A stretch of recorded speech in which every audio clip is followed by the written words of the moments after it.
Testing, testing. 1, 2, 3. Hello, PAX Unplugged. Hi, everybody.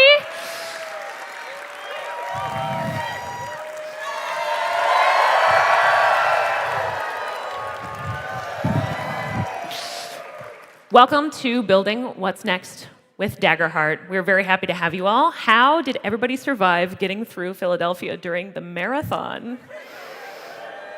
We are so excited to have you here, especially it being very early.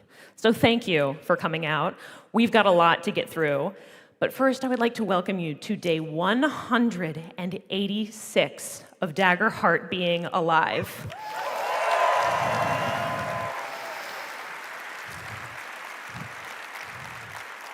We're not even on solid foods yet. That is baby.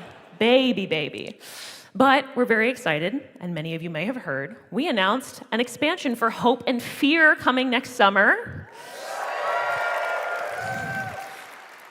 Here's what we're gonna do today. I'm gonna invite out some incredible friends from Darrington Press. We're gonna give you a couple of announcements because that's not the only thing we have to share with you today. Then we're gonna do a deep dive. We're gonna be revealing a ton of art from Hope and Fear. Then we're gonna be jumping into one of the campaign frames that we will be announcing live on stage today. You'll get a beautiful actual play show with a couple of other surprise guests that we have. And then we're gonna end with one more huge announcement. How does that sound today?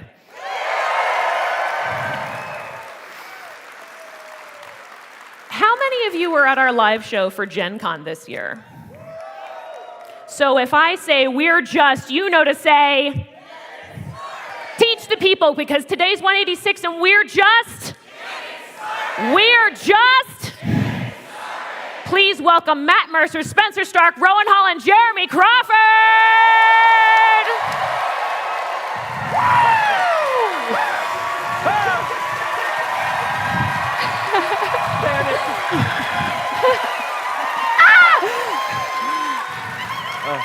Oh, hi. Hi. Hi, friends! Hi! Woo! Oh my God! Look at. I know. There's like it goes patches all of, the way over there, and it goes all the way over there. There's like patches of light, and we can see like some of you. So. Oh no, Everything people. We have some announcements that we're going to get through today. And we're going to hop it back and forth. We've got a couple of things that we're really excited to share. The first one of which is a roundup for the class PAX, which was a Kickstarter that we had. I'm very excited. That is going to be a long-term home in retail. Yeah. But we experimented with a crowdfunding, and it went so well. So for everybody who participated, thank you so much. Inevitably, that is going to be a thing that we can uplift small, friendly local game stores with. Yeah.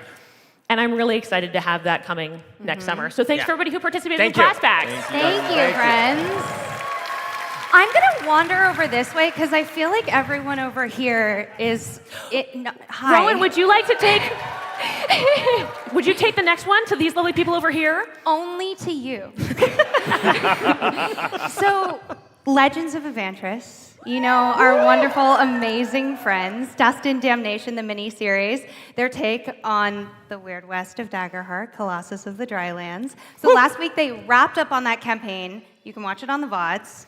They did an amazing job, and we're so lucky to have them, and we highly recommend that you check out their show. Please keep watching. Please keep enjoying. We're so lucky to have them as partners, and I am quietly campaigning that they keep playing Colossus of the Drylands. And if you all want to help me, I would really appreciate it. Yeah, their run was spectacular. Matt, would you like to take the next one? We have an info for Viva La Dirt League. Indeed. Some of you folks might have heard of a channel called the Viva La Dirt League. Wonderful friends of Dave recently announced they're jumping into a Daggerheart. That's the new name of the project. H-O-R-T. Daggerheart.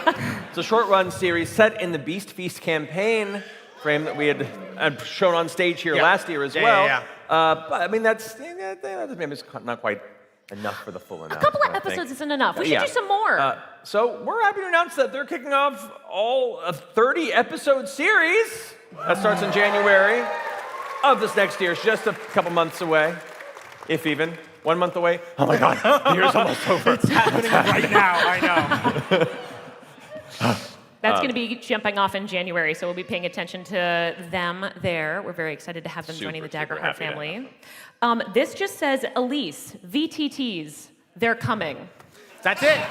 I believe that I was liaisoning with our lovely, this is me and Shawnette. So there are a lot of things that our lovely licensing coordinator and director, Shawnette DeTai, does.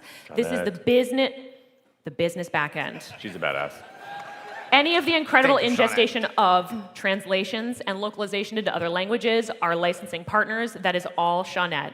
There is a secret list of VTTs that we are working with. Some people have been very loudly asking for a very long time for online. You know who you are, but I cannot tell you which VTTs we're in talks with. Know that we are in talks with them. And in 2026, we'll be able to announce a lot more. But I want to let you know, we're working on it because we are just...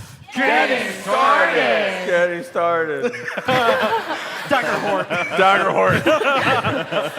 I got enough sleep, it's fine. Daggerheart, hope and fear. Yeah. Would Harp and you fur. like to take the... Do you want me to do it? Do it. Dungeons & Dragon time. So we are working with the Dungeon Dudes. Right there in the front. Oh, are they right here? Hey, stand up! Stand up! Yeah! Incredible creators, and as I'm sure many of you know, there's a Kickstarter happening right now to bring over Drakenheim, and we're so honored to have 5 more days in that, right? 5 more days, I think. Yeah. So it contains a level 1 through 10 sandbox campaign, 40 new adversaries, a deck of 27 plus contaminated domain cards, which you guys have been working on, which is very cool. Some urban locations, and then just a whole bunch of stuff for you to go play in. So if you haven't checked it out, go check out the Kickstarter campaign. Thanks, guys. It's really Appreciate cool. it. Oh, Bets has just informed me that it's in fact 6 days. 6 days, 6 days, 6 days. So you got one I'm extra day. Even more. Totally. 1 extra day. That's how generous we are. Jeremy, Put it on I'm Kickstarter. I'm so sorry. I think it's your turn next, but I'm totally going to throw off the order because Do it. everybody's been asking for this for so long and so often, and Elise has single-handedly been spearheading this effort. She is our amazing producer queen, and you have to make the next announcement. Yeah. Yes. So there are some game tools, foundational, needed, important, 185 today. But we're very excited. Coming next year, we're going to be launching a standalone GM screen with fear trackers. Thank God. Especially with the announcements that came earlier yesterday. A lot of people were like, oh, the deluxe edition, all I want is the GM screen. Well, now you can have it. We've designed the icosahedrons, the little rhombic D12s that we've stolen from Archimedes, because apparently that shape has never been invented before, and we invented it. It's very, very good. We have little slices in the rhombic D12 shapes that can sit on top of the GM screen and slide back and forth like an abacus on the go. Another piece of ancient technology that we have appropriated. So the standalone GM screen is going to be a tool that's coming next year, and we're very, very excited. More to come on that very Could shortly. someone tell the Reddit right now, please? Yes. Yeah. It's been killing me. If you're on your not phones, saying it's anything. okay. Go tell the Reddit. I was one of those fans with that feedback because as soon as I came in, I was like, Elise, can I has GM screen? And I said, I know, I'm working on it, I know. Would you like to take the next one? Yes. So also next year, we have coming an entire deck of adversaries. You heard that right. Large adversary cards for all of the adversaries in Daggerheart Core. All of the ones that have art in the core book, that art's going to appear on the cards. All of the ones that don't have art in the book will have brand new art on their cards.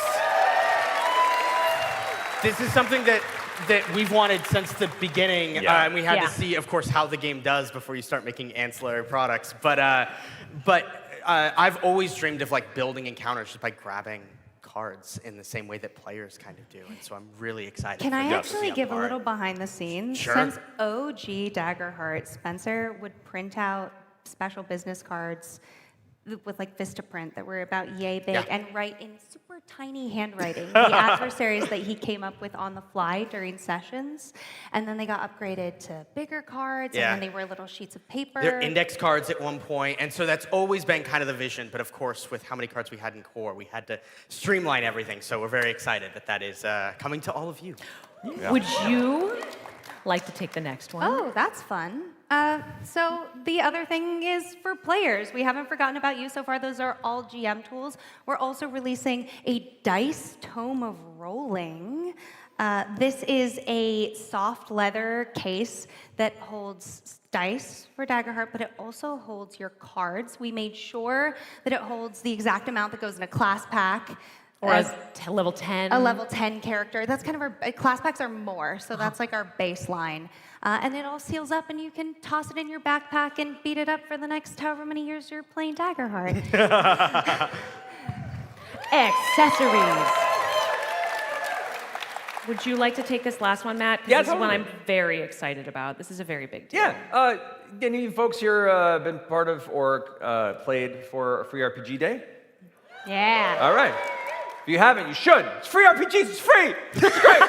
Do it. Magic words.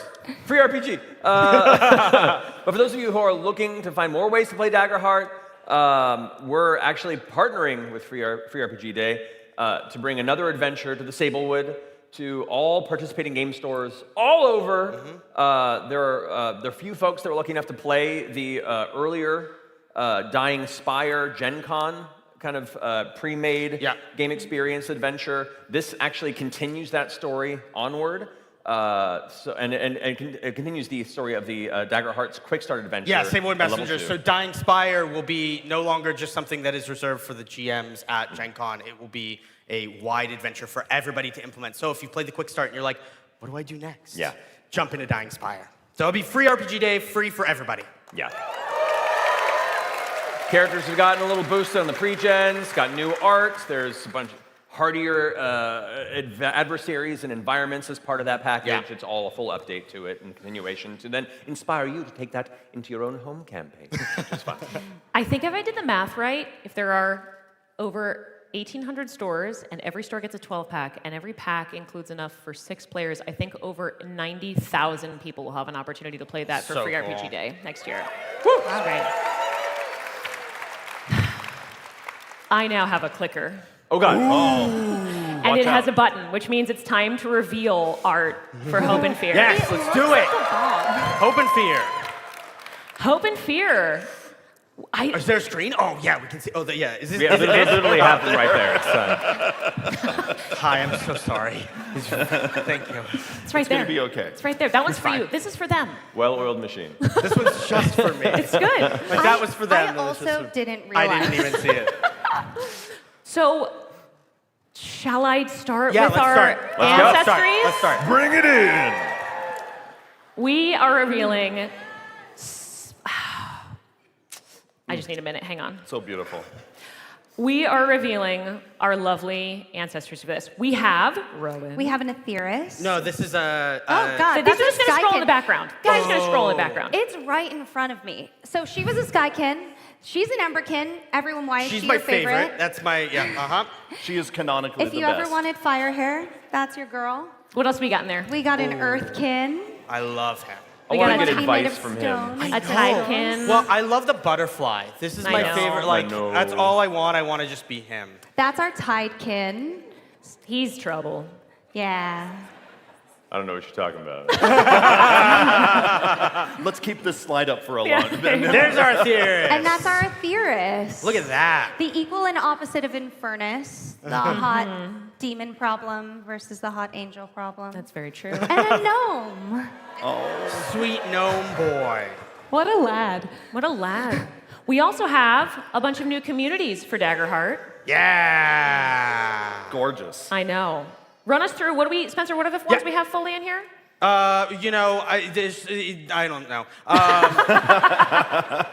So something, I mean, we've kind of said this before, but like we've been workshopping names and mechanics and all that kind of stuff for so long. We were kind of talking about this where it's like, I don't even know what they're called anymore, what they do. I have to look just as much as you do, but I'm gonna make my way through them. So we have the Frostborn on the top left. We have the Freeborn, we have Warborn, we have Hearthborn, which is my baby. I just want to live in that piece of art. I have that as my background on my phone. That's all I want to live in. Duneborn, and then we have Reborn, which is something if you've been on the Void that you've seen. But it's sort of our first community that breaks the rules, which is very fun. Before we jump to the next, the Hearthborn, if you look really, really close, over on the left-hand side underneath the windmill, there's this big critter that's pulling a cart. And he's kind of like a mix between a goat and a pig.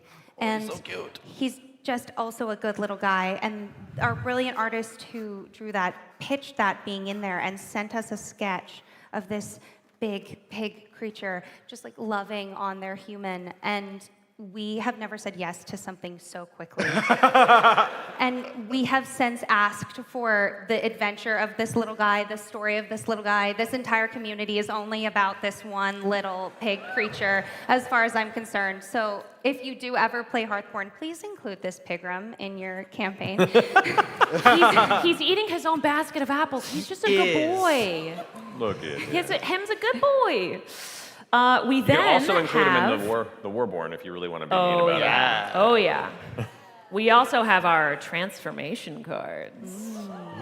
Now, okay, we did this math the other day. So multiplying all of the ancestries by all of the communities, by all of the transformations, by all of the subclass means that there are now 56,000 character options in Daggerheart. Yeah. That's a lot of character options. And for those of you who did not get to experience these transformations in the Void, these pair with the existing ancestries. So if you want to be a vampire halfling, a vampire clank, a vampire A werewolf fungrel. ribbit. Don't leave them hanging. Exactly. These all pair with all of the ancestors. Yeah. And also, I mean, they don't take up... Correct. Reaction to correct. her. Yes, This side is the correct side. This side, this side's just. Yeah, great. I was gonna say they also don't take up a class spot either. So you could be a werewolf. Ribbit rogue, right? So they pair along that. So we're expanding what you can do in And Daggerheart. hear me out. If you play with any of these transformations, you can only have one transformation at a time. This is homebrew. I'm the game designer, so I guess you can do it. If your character dies, talk to your GM. Be like, I want to come back as a reanimated. Great, come back as a reanimated. Drive it like a stolen car. Die again. Come back as a Come ghost. back as a ghost. Yep.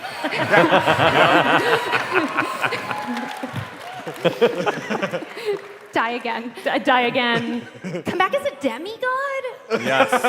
Yes. I love that. Who then becomes a vampire. And then becomes a werewolf. Yes. All of them together. We also have some subclasses. Yeah. Do you want to talk classes? Sure, I can do that. So we've had them in the Void for a while. We've been testing them with the community. Thank you so much for your feedback, for those of you who've taken them for a spin. But we do have our 4 new classes, which is the Warlock and the Witch, which both share the new Dread domain, which is fully explored in this.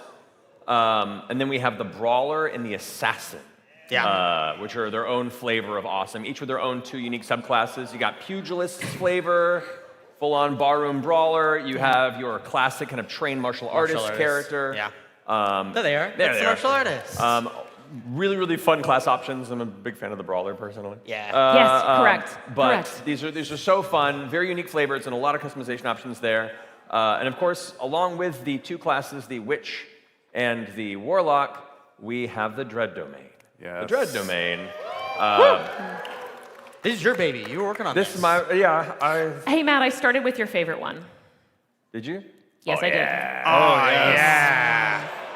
So yeah, playing with the concept of dread. Each one of these domains has its own strong theme and building around that. So working with the team and everyone kind of just expanding, playing it, having fun with it. The concept of manipulation of stress, manipulation of fear and rolling with fear becoming a benefit to you, and kind of toying with those facets of it are really, really fun. So it's added a whole wonderful, unique plethora of flavors to the Daggerheart player experience. And that guy. I love the art so much. Yes. I want. Yes, look him right in the eyes. boy. All 7 of them. Look him right in the eyes. Jump scare. That's jump Okay. scare. From the Void, this is the single most called out by name card. People are like, I've been playing a witch. I love jump scare. I'm like, Is everyone okay? Because it's cool. we're all not fine. You're playing drag, you're not fine. Yeah. I love this one. Look at the color that they put in there. That's the, a like bad purple and day. the blue. Yeah. It's very neon. That is a bad day. Or a good day if you're that Yeah, day. exactly. He's This having a seems great like a day. fun.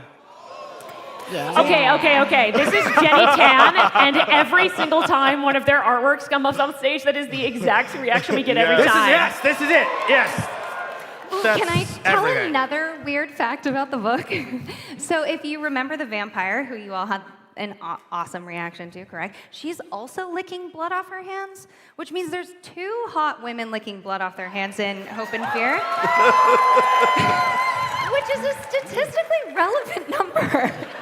And we got these pieces back, and I believe the vampire was complete, and we got this one back, and we were like, should we not let her do that? There's someone already kind of filling that gap. Change it. But we couldn't stop her. They're part of the same club. Yeah.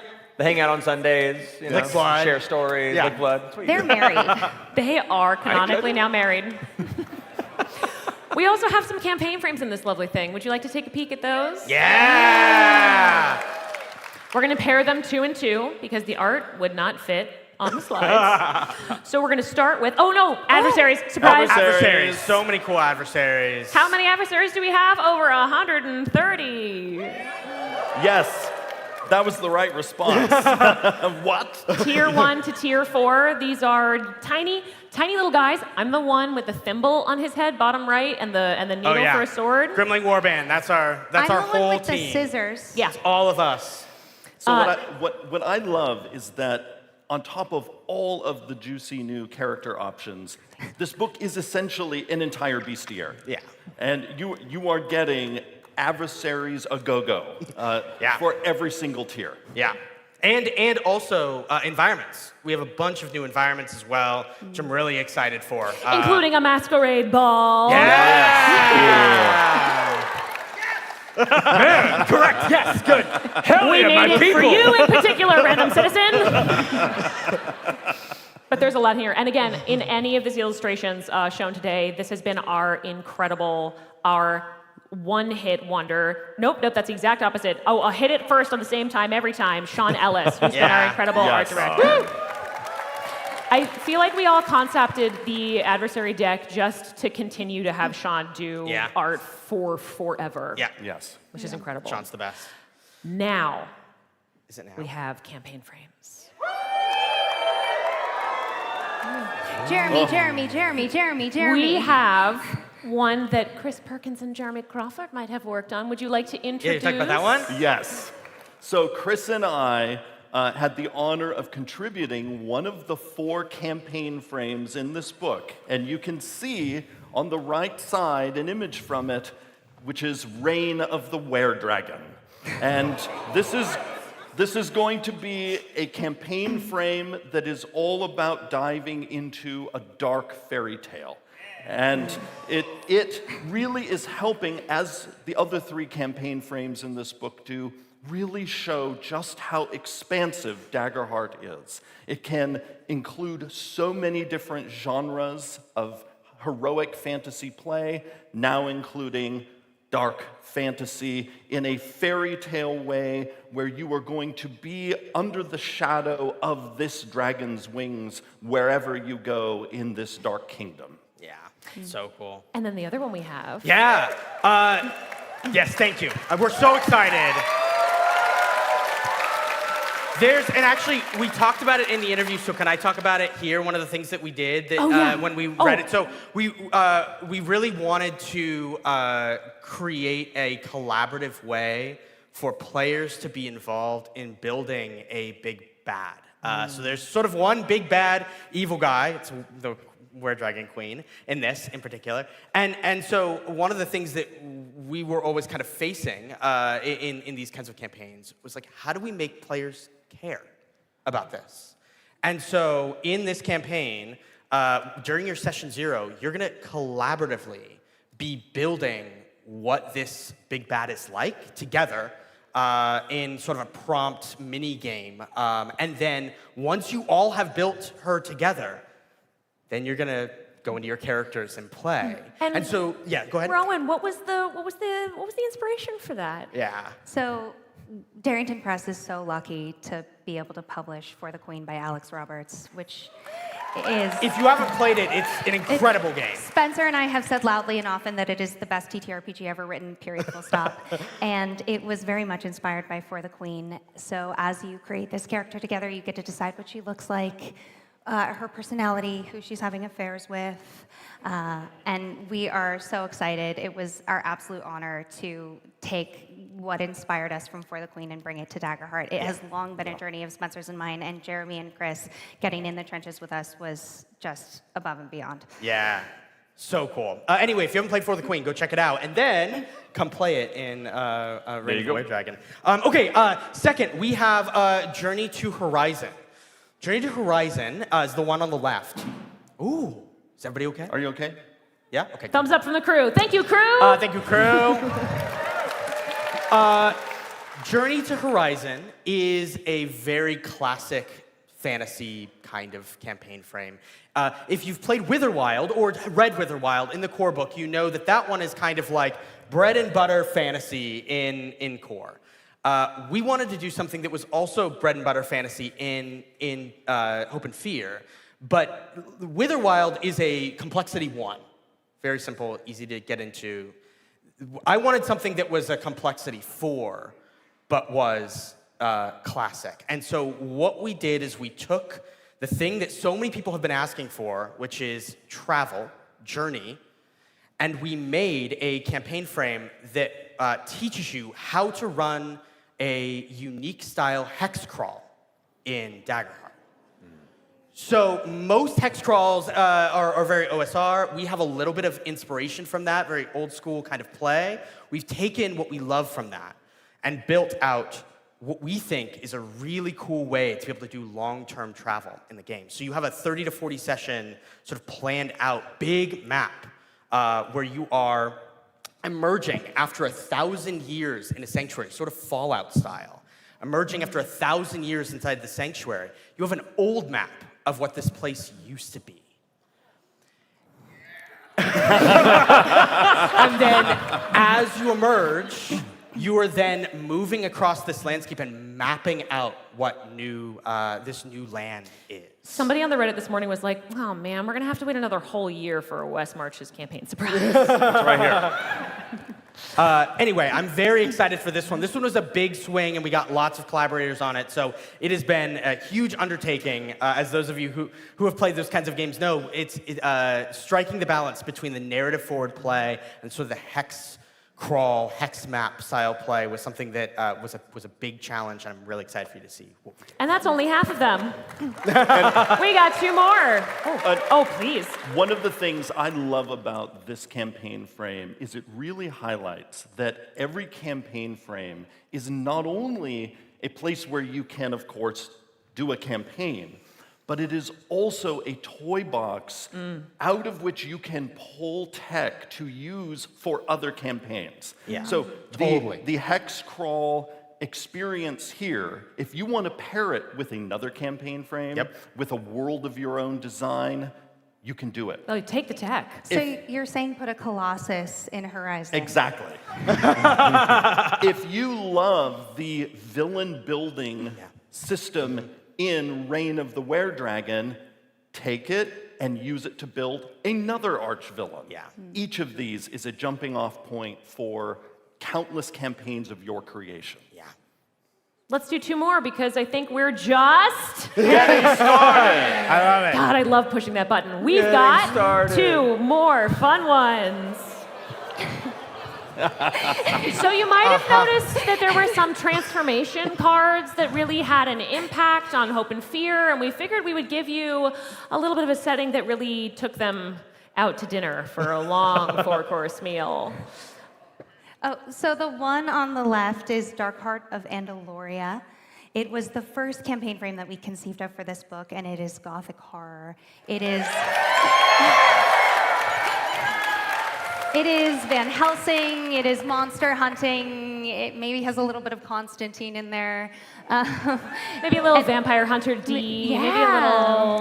Castlevania. Yeah. It's a place for these transformations to make a really wonderful and beautiful home, for adversaries to maybe turn you into vampires and werewolves. And our brilliant writer, Carlos Cisco, helped us craft it, and is very much inspired by parts of Spain. There's these lush vineyards, and one of my favorite mechanics in it is kind of exploring folklore, and your table gets to decide what beliefs are true and which aren't. So does garlic actually work against a vampire? Do you really have to invite them in? And you get to find out as you go.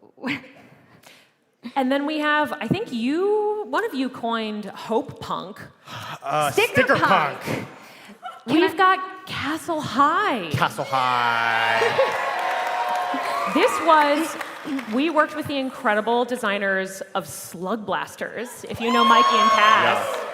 Mikey Ham, Cass Rhea. We got Mikey Ham and Cass Rhea, and we got the opportunity to call them up and say, join us, and they said yes.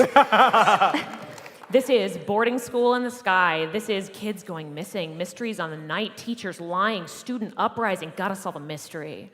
But at the heart of it, it's so cozy and so delightful. This is like you're in the sky at a school with a bunch of kids, and you put like stickers on your shield, and you have like sneakers that are enchanted so you can fly. You gotta flip your phone open and text about your alchemy homework. You text your friend and then cast a spell. It's plastic and punky and like you can kind of see from here like it's really embracing. I mean, a long time ago I built a game along with some amazing collaborators called Kids on Brooms.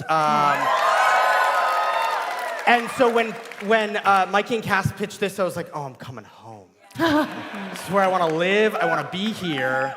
And so can I talk about what we're going to do? We're going to be next? playing this tonight. Right on stage. Right here. Right now. Not By tonight. tonight, I mean Tonight. right now. Right now. Tonight. It's been a month. That's right. This panel is 12 hours long. We're truly just getting started, so you gotta hydrate, stay on your feet. Spenser, you gotta do the thing. You gotta. Thank you. No, I'm so excited because Tell the people what we're doing. What are we doing? The game. We're doing the game. We're doing Castle High. I don't know what else to say. Oh, if that's it, you're good. Yeah, I'm good. That's it. I'm gonna be running the game. We're gonna run with a bunch of people. It's gonna be great. I kind of want to run a campaign that starts on the right and ends on the left. Yes. Like that's the arc I'm hoping for. But then it goes there. Yes. And then goes there. So it's here, and then it's here, Oh, God. and then this is where everything, and then it's here. Throw the iPads. No, I'm so excited. We have some special guests that we'll bring out to do that. So We'll get everybody ready. Oh, you wanted to say one more thing? I want to say something else. At Gen Con, we announced... Oh, thank you. Bless you. Bless you. At Gen Con, we announced that Chris Perkins and I are heading up building an entire setting for Daggerheart and also an epic adventure for Daggerheart. I just wanted it to sort of sink in for you that Hope and Fear, the book we're so excited about today, is neither of those books. We also... to get to really drive home that with Daggerheart, we are indeed just... Getting started. We also announced that we're doing a book with Keith Baker and Jen Ellis. yes. This is also not that book. It's not. God, they're so good. This is incredible. It's not as broadly applicable. It's too much It's power. not, but if you put your arm up like this, and you've said it once before, they're so smart and so pretty. Especially these guys over here. Especially These- this yeah, section. These guys, So we're gonna play some Should we do it? tabletop games. yeah, let's do it. We're also we have one more announcement, but it's so good that we're saving it for the end. So we're gonna play a little game. Yeah. And then we're gonna do one last big reveal. Yeah. So we're gonna invite out some more players. If you would please give a warm hand to Pointy Hat and Lexi McQueen. Yeah!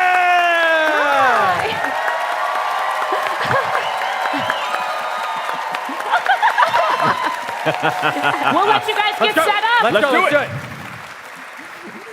Come on.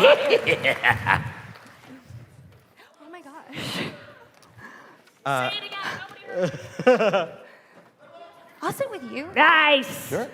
Go for it. I'm gonna go get my stuff. I'll be right back. Oh, I get it for you. You got it? Okay, thank you. I don't have any of my things. I was too excited. I came out and didn't have anything. Oh, Hold on, thank I you gotta- so much. I gotta get ready here. For doing this right.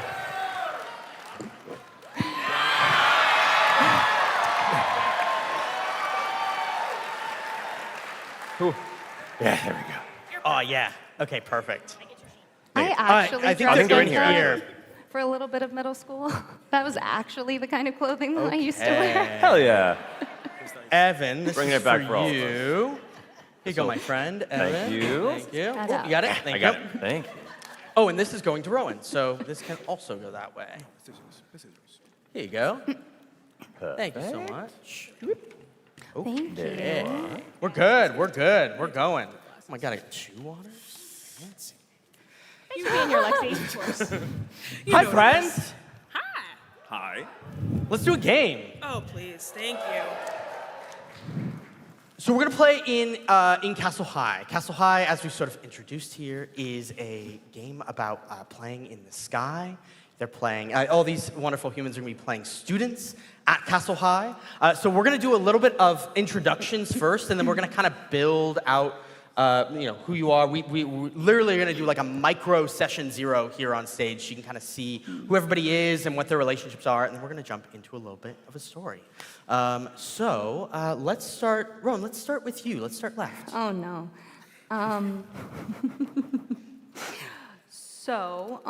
I'm gonna play a Juggernaut Brawler. My name is Tucker. I'm a varsity football player. Although above board, I know nothing about football. It's gonna be fine. I need someone in the front row somewhere who knows something about football, or maybe comically doesn't, to be my point person when I'm football term. So. Oh, we got one there. We got Okay. one right there. Okay. Okay, cool. We got it. We rise or we fall together, my friend. What's your name? Atticus, don't do me dirty. Okay. So, Tucker's a varsity football player. He's one of those kids that was 6 foot when he was in 3rd grade, which meant he's been varsity and been running into things forever. My experiences are football. I football, and no pain, no gain. I love that. I love it. Matt, let's jump over to you. Hi, my name is Evan Dirthmeyer. I'm a Slyborn Qatari who spends most of my evenings after school just diving into classic romantic poetry in the dark embrace of what the mortal coil's dangers and loss can be. Also, I'm a warlock. Specifically, Pact of the Wrathful. My patron's name is Susie the Banshee. With her sphere of influence, beauty, in all of its dark forms. My experiences are poetry and darkness. And don't bait with me! I got my trusty Shadowblade. Anyway, that's Evan. Hi, glad you could be here, I guess, maybe. I love it. My name is Veronica Nova. I am your local theater kid. I've just been cast in my first production. The local theater kid who's just been cast in your first production Yes. is excellent. You can have It's a lifestyle. It's a lifestyle. Exactly. It's a lifestyle, not an experience. I am a witch of all things, and I'm surprised that my glamour and my hexes haven't worked to get me in a better position up until now. But it's fine. I'm on the stage. You know, I am one of those like effortlessly glamorous people. I truly float across a room. Every time you look at me, you think you get my form, and then you look away and I get even prettier. Unfortunately, though, I am taken by, well, he didn't mention it, but Tucker is my boyfriend. Ladies and gentlemen, my hot and hotter, the more you look away and look back girlfriend. Yes, that is me. Other than that, I think I'm just. What was your name again? You don't remember? It's like rubber or something. Rupert. Yeah. My name is Ruby Shadow, and definitely not Rupert Charlotte.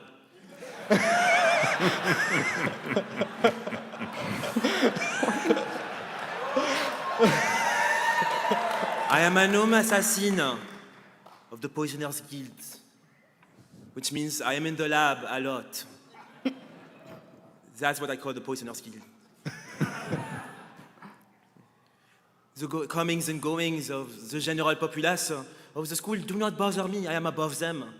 You can call me nerd all you want. I haven't peaked yet.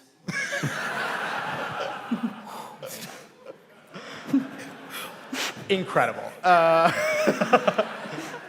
So in Castle High, one of the really cool things is that you are sorted into towers. And so there are lots of towers that you can be in. And you all have found yourself in Stern Tower, which is a pretty strict tower. One of the cool things actually above board for you to know is that when you're making characters and when you are doing your session 0, you choose which tower you want to be in. And depending on what tower you choose, that's the kind of gameplay that you're looking for. So in Stern Tower, in specific, all of you have ended up in a place where the rules are pretty strict and the key is pretty, or the like seals are pretty tight on the doors, and so you don't really get the chance to go out and explore unless you choose to sneak out. Oh, I hate it here. Which is exactly what has happened here. We actually don't start on the school. We open on a sky island, that is called the Happy Land Coaster Park. So here's the cool thing about the Happy Land Coaster Park. It used to be awesome, like 20 years ago. But operating establishments in the sky, it's very costly, very hard. Also, there's like weird weather. And so things rust very quickly. And it very quickly went by the wayside and has since become abandoned. So we get sort of the shot of the Happy Land Coaster Park sign at the front entrance.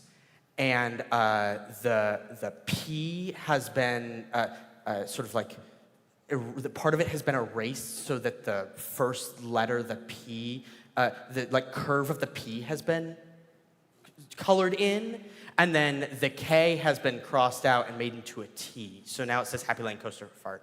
And then there's like graffiti written all over it. And we hear this like strange rumbling. As that happens, we cut to a couple different shots of the inside of this place. There's a coaster that's kind of caught at the top precipice of a ride, hanging sort of in the balance, not quite falling left, not quite falling right. We also see a massive Ferris wheel that has found itself tilted just a little bit to the left. What you all know here is that you are searching for somebody who went missing from your school. Their name is Riley Averill. Riley? Riley Averill. And the last thing that you all know is that they said they were coming here. Now, the way that Castle High works is that everybody is put into, inside of the tower, everybody's put into groups. And the four of you and Riley were put in a group during orientation week. And then Riley vanished.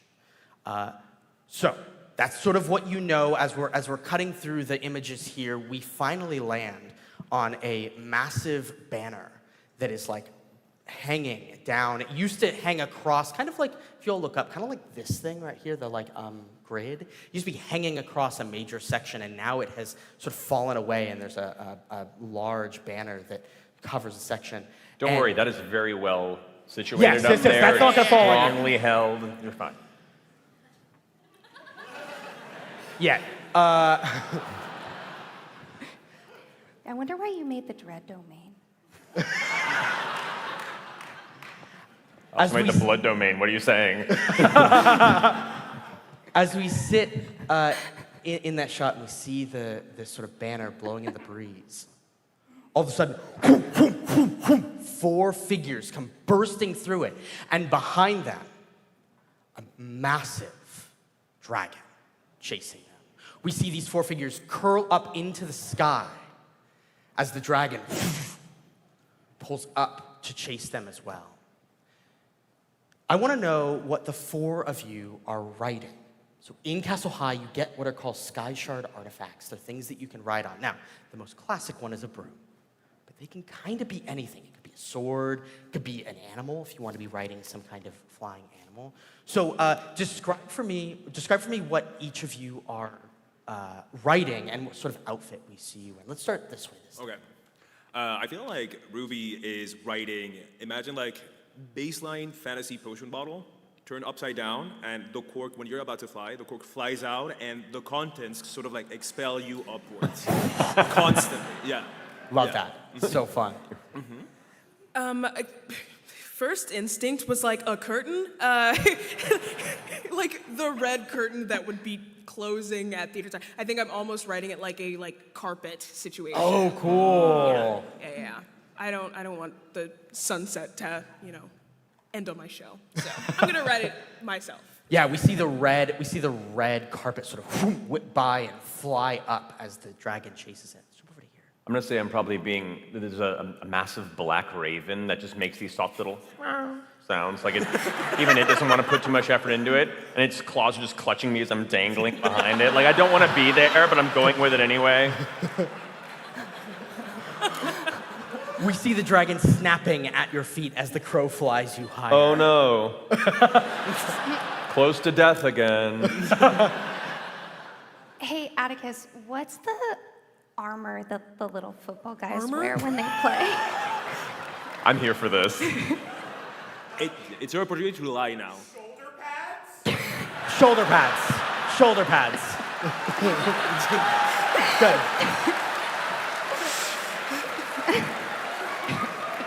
We can call them epaulets if you want.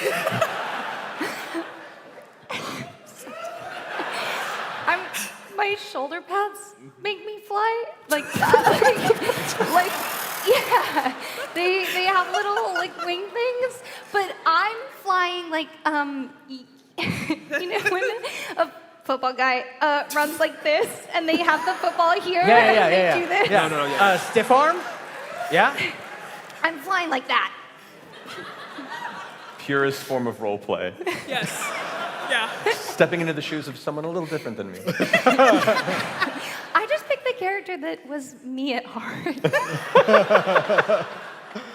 We see the four of you on your various sky shard artifacts bursting up into the sky. We see, I think, sort of like the Heisman pose from this one first, going up, and then the three of you following your last here dangling as the dragon sort of nips at you and gets closer and closer. The three of you see that Evan here is dangerously close to being bitten. What do you all want to do?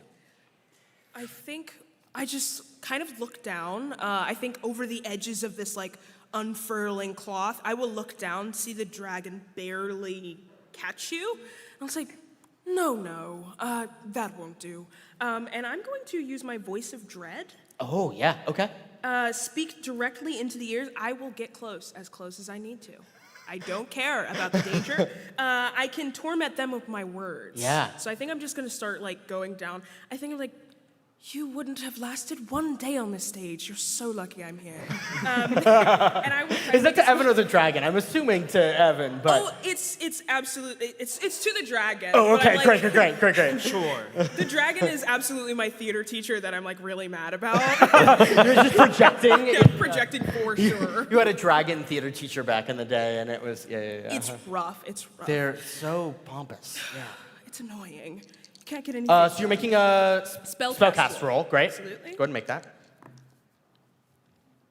Okay, 10 with hope. 12 with hope. 12 with hope. Okay. Take your hope. Yes. No, I think at 12 in this instance to spellcast to get in their head, they would be very good at like if you were to try and stab them, but in this instance, they're not so good at they're focused on eating. So go ahead and give me what you say here and read out the card for me just so I know what happens. Absolutely. You can magically speak into the ears of a creature you can see to torment them with your words. Make a spellcast roll against them. On a success, they mark a stress and become temporarily vulnerable. Amazing. So what do you say here that makes them vulnerable? Your scales are so flaky, and honestly, my friend here, I just shut your ears. It's fine. I'm just going to talk about it. They wouldn't taste very good. You will not like it. Goth is very hard to process for dragons. We see the dragon sort of twist at this speech in its head, and as it starts to writhe, you see that it, for a moment, is distracted. You're sort of zipping around its head as this is happening, and it sort of looks up at you, and you can't quite tell if it's because of what you said or because you're just like annoying it, sort of like a gnat. But it is now looking at you all over, sort of trying to figure out where you are, and has let you get away just a little bit. What you see from the front here, from high up in this vantage point, is you see that there is a cave that looks as though. Do you guys know the oh God, what ride is it in Disneyland where like there's the giant whale that you can go through the mouth of? Is it that mountain one that's going to kill you? Pinocchio. This monster from the... Atticus. It's it's like It's a shoulder little pads. kid's ride. It's shoulder pads ride. Yes. So the cave has kind of been built like that, where it like clearly was man-made, and it says, "See a real dragon inside." This thing has clearly escaped from here while you all were in the park and is pursuing you. And as you see that there's like a sort of gate that has been stuck or like has been lodged up on that cave that could potentially be brought down to lock this thing back inside. So that's what you get from up there with a success with hope. So this thing is vulnerable and it's looking around, but it's still after all of you. So what would you like to do here in this moment? I want to punch the dragon. You want to punch the dragon? Okay. Come on, Tucker, you can do it. Amazing. Go ahead and describe for me what you do and what role you're gonna make. Yeah, I'm going to use my def maneuvers. I get to mark a stress to sprint anywhere within far range. You can fly. I'm going to fly. Great, yeah. And then if I end that movement within melee range of an adversary, a dragon's face, then I just get to make an attack roll with a +1 bonus. Amazing. Let's make that roll. And I'm going to spend a hope to use football. Yeah. Good. Yeah, football. Thank you, Atticus. I Yeah, football. love when he does this. This is so beautiful. Watch. I bet you do. Can you guys see that? Wait, there's cameras? What? We can't. Don't. Okay, I'm turning this over. We got cameras, y'all. Wow, that's really that's humbling. That's 5, 6, 7, 8, 9, 10. 10 with fear. Oh, great. But I definitely do it big for sure. You do it big for sure. Here's the thing. It's a dragon.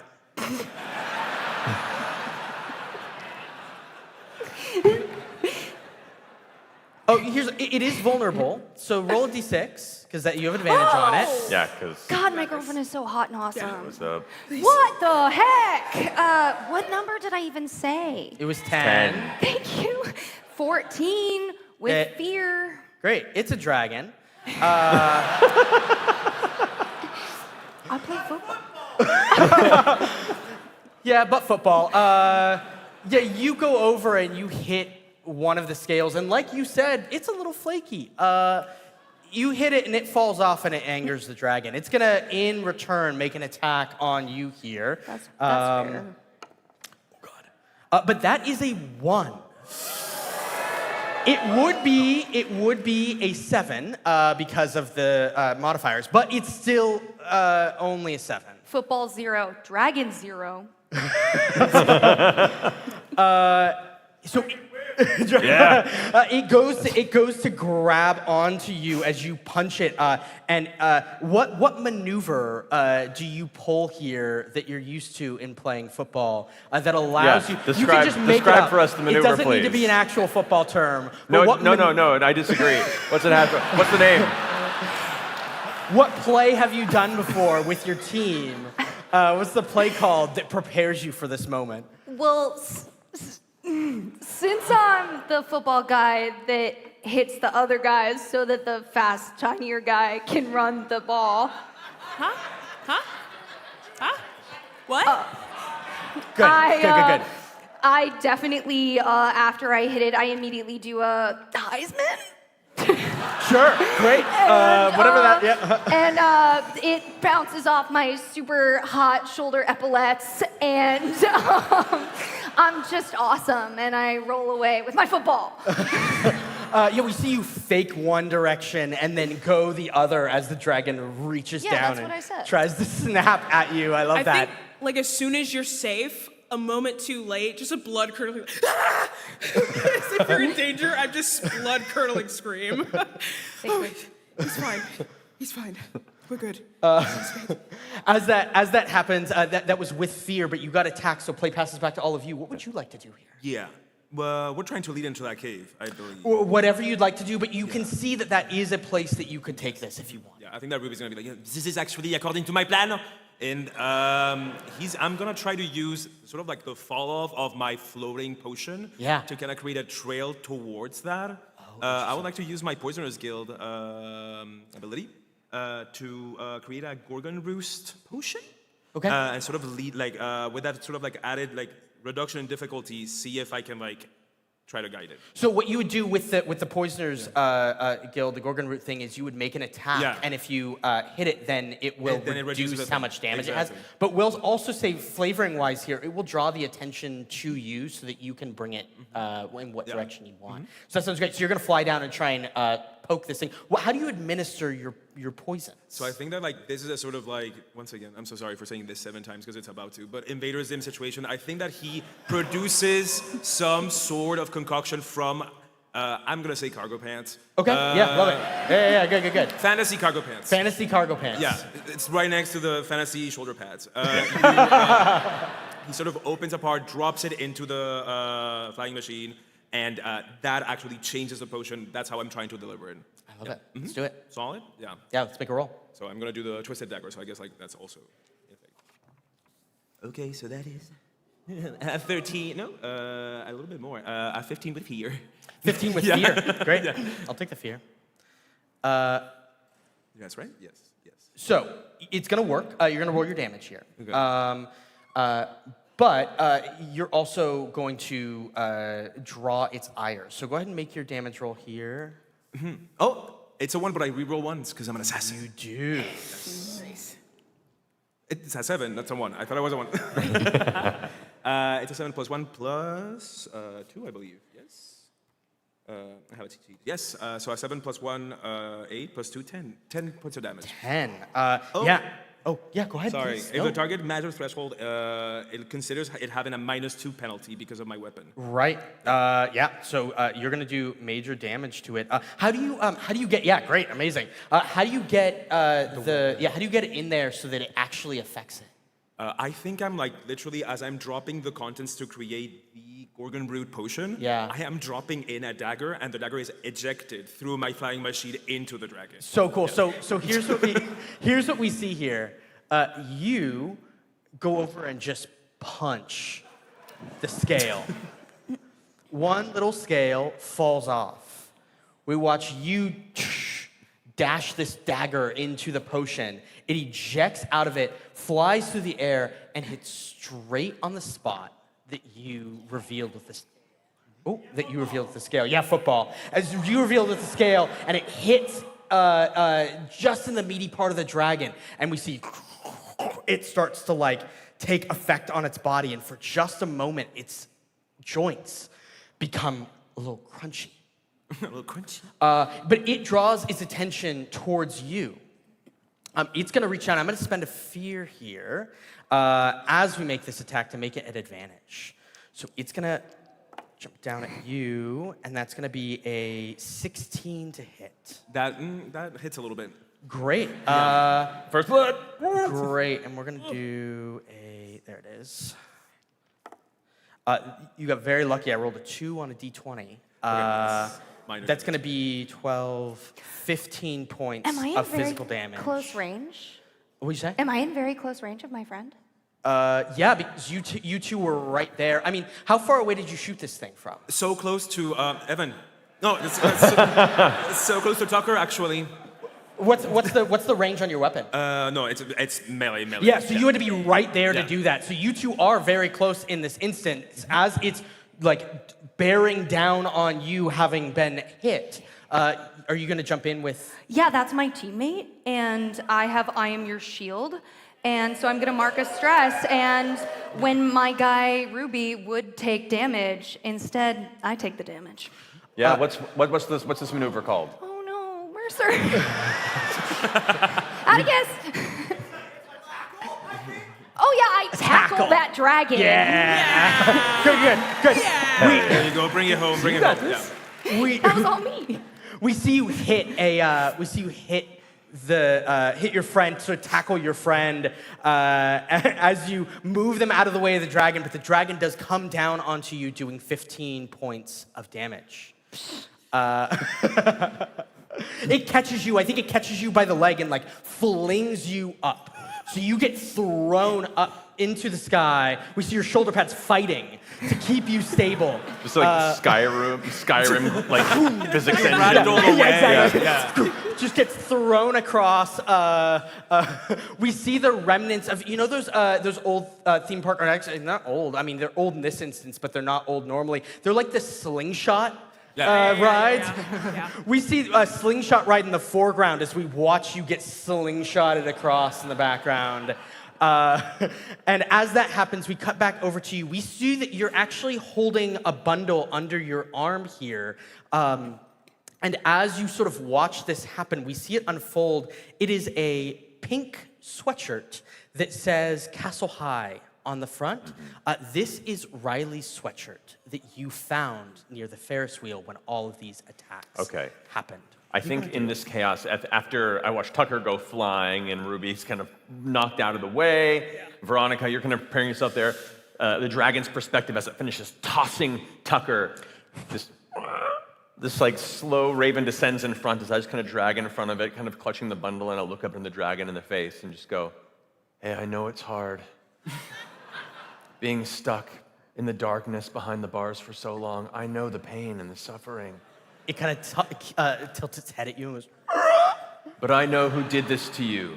And now that you're free, I know how you can exact your vengeance. Groundskeeper Daryl. He's the one that called for you to be locked away. He's the one that put you in there, and he lives right over in that peak. I'm going to try and convince the dragon to redirect its ire. Amazing. Groundskeeper Daryl is the worst. By the way, just for a sec, Groundskeeper Daryl, I have no idea. I'm totally lying out of my ass. Yeah. I love that. I just don't like Groundskeeper Daryl. He is the worst. Yeah. You don't know if he's actually the one that did it, but he is the worst. He is the worst. Go ahead and make a presence roll here. All right. I will spend a favor, and I'll beseech the great Banshee Susie in my head as I say this to be like, please connect us to the power of dark beauty of suffering that we've both encountered. What does Susie look like for you? Susie is this glorious white spectral entity that comes to me in my darkest of dreams and sings me to sleep where the dreams end and there's nothing but oblivion awaiting me. A beautiful pale white woman with dark eyeshadow that stretches across the brow. And she's got like a couple cool people that just kind of hang out with her. Does she have like So good. does she have like dark tears? Oh, yeah, absolutely. Yeah.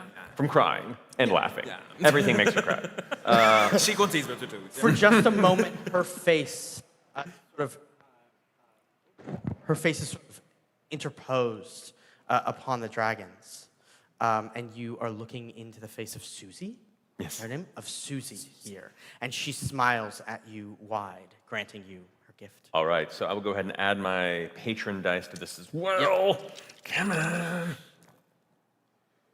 Ooh. Nice. I mean, I'll take that. That's going to be a 21, 22, 23, 29 with hope. With hope. A 29 with hope. Take it. Wow. You think it hits? Absolutely work here.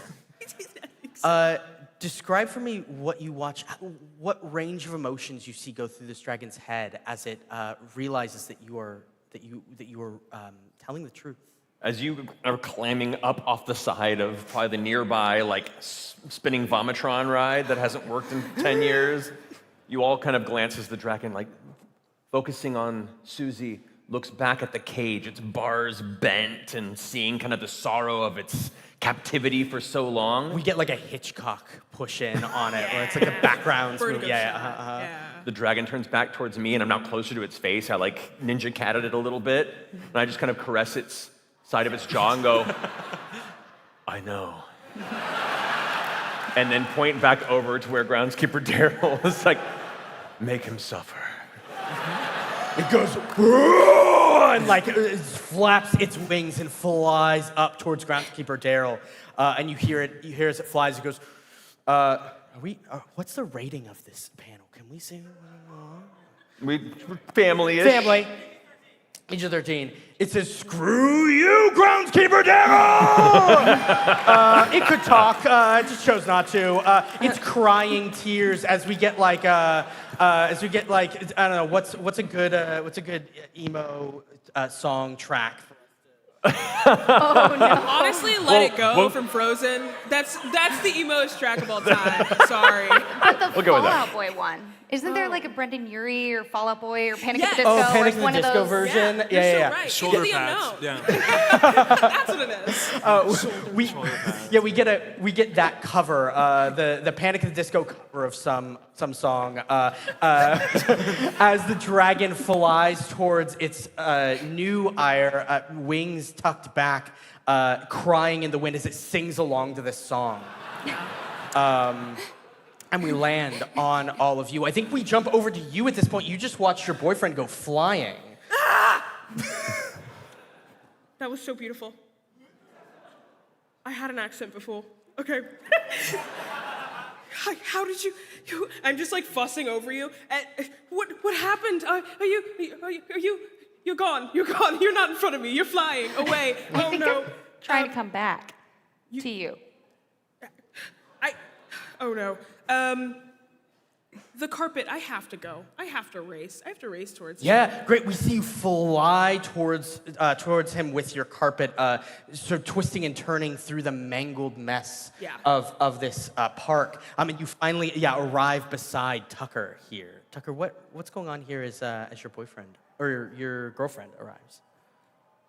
I think Tucker's actually really thoughtful and emotionally involved and like really cares about his girlfriend, is really in touch with his feelings, and has a really healthy relationship with manhood.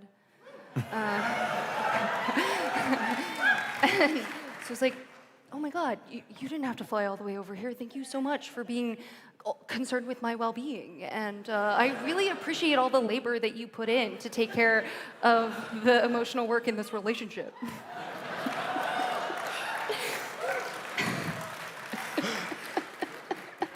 Her little heels, she'll just like move towards you. Tucker, you are everything to me.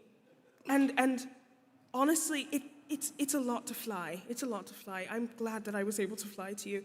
Are you okay? That was a dragon.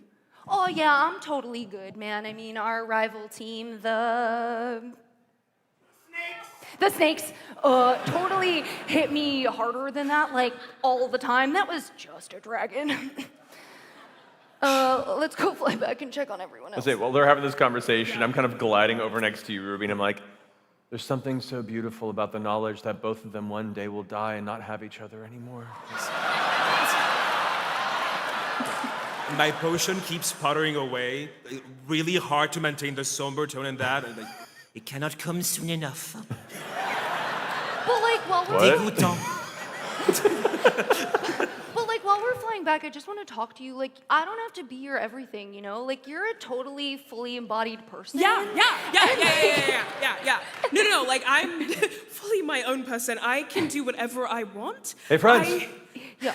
Produce the bundle. Riley, like, by the way, I know we just got chased by that dragon, but like, we haven't actually had a moment to take a look at this and see if there's any sign where she might be. Unravel it in the ground. As you lay it on the ground, it looks a little bit tattered, though that's not unexpected for Riley. Riley was a little bit adventurous and would go out on their own. As you're sort of placing it on the ground here, there's like a front pocket, like the sort of kangaroo pocket, or not kangaroo, but what is that? You mean in a hoodie? Yeah, in like a hoodie. Shoulder pouch? Pouch, yeah, the pouch. Shoulder There's a front pouch. Shoulder pads, you know. Yeah. And as you sort of pull, sort of flatten the sweatshirt, you see that there's a little like edge of a piece of paper that is tucked into the pocket. As you see that, you also hear the cry of the dragon off in the distance, having just absolutely obliterated the house of the groundskeeper. Evan, you did that. You did that. That was amazing. Nature runs its course. And everything falls to entropy eventually. And it's now flying back towards all of you. Oh, We should go. What do you want to do? We gotta grab the paper and then maybe hide somewhere. Is there a ride we can maybe tuck ourselves into? The cave. Oh. The cave it came from? wait, maybe that's a bad idea. I was saying we shouldn't go into the cave it went. Instead. Is there something written on the paper that would like lead us somewhere? So as you pull out the paper, you see this. Props. No, code. You can read that, right, Evan? It looks like dark, evil scrawling. I don't know. Fluent. I don't. Oh, if you put it here, the audience can see it. So as you look at it, actually you recognize the symbols here. There's a textbook that you have back in your dorm room. Yeah. That has like arcane symbols that maybe would help you to decode this. Interesting. Okay. Is it like the code, like the keys in our room? Yeah, like you know that you have a textbook on your shelf that has some of these arcane symbols, and this is for you. You guys get to keep this. Well, I figured Well, if you're no, a Give it to this. Yeah. If I could set my eyes upon it. Sure, I can keep staring at it, I guess. It's beautiful. You hear the dragon starting to flap back towards all of you. I will need an ancient text to decode this. And I'm waiting for the exact moment that it's like going to be a second too late for us to leave. To the room. We must go to the room. Something's coming to me. We have to leave. Let's go hide in the tunnel of love dark ride. Okay, yeah, that sounds like a great idea. Cool.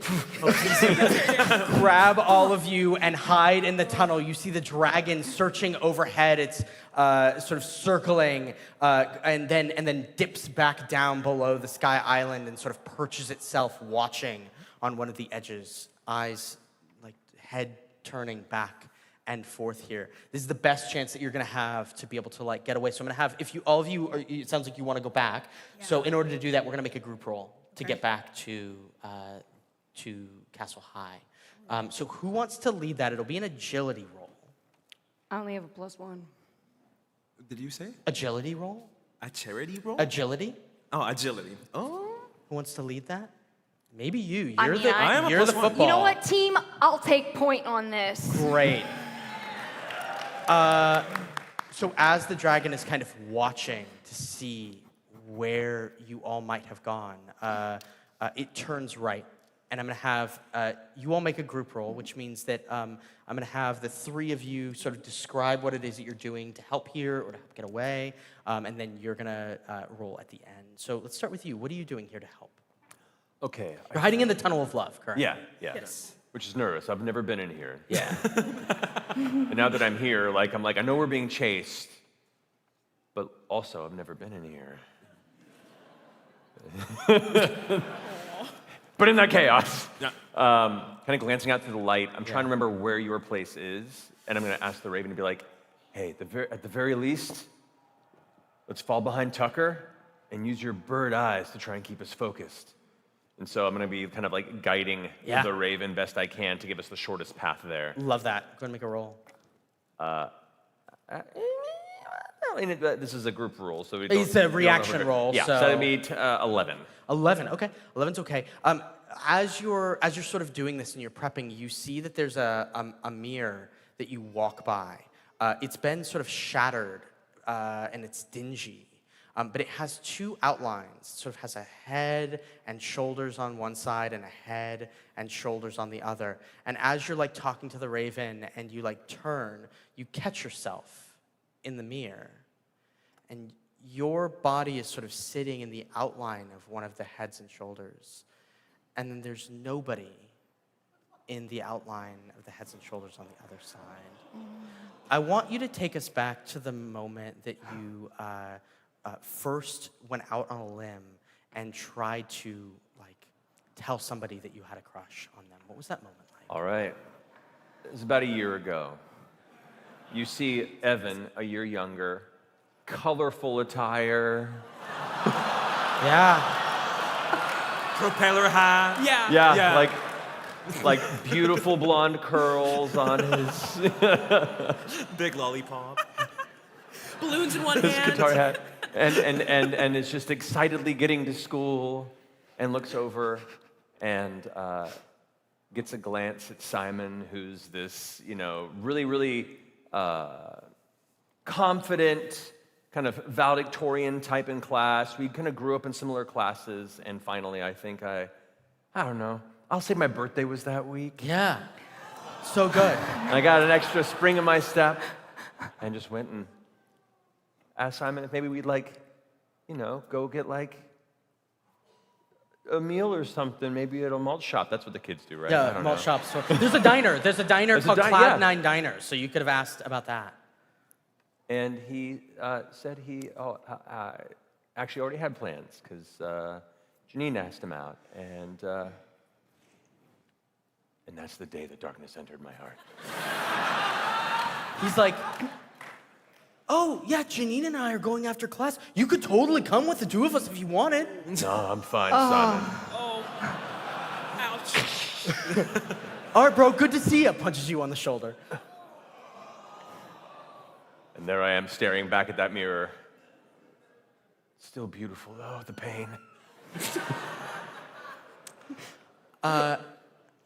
We jump over to you. What are you doing to help here? Oh no, I think that I think I'm gonna try to use my glamour. I think this is something I'm coming into these powers, and I use them quite a lot to help myself as I walk around. But I think somewhere deep in my mind, I believe I can use it to help you. I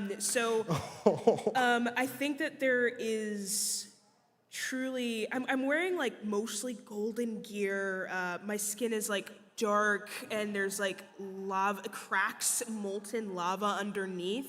And I think I'm going to try to make myself seem like the stone of the cave we're in, and then also extend that to each of us. So it's like, I'm trying to make us camo, basically. Actually, I'm gonna give us all camo outfits. I'm gonna give us all camo outfits so we can't be seen. And that's a theater kid logic right there. That's theater kid logic.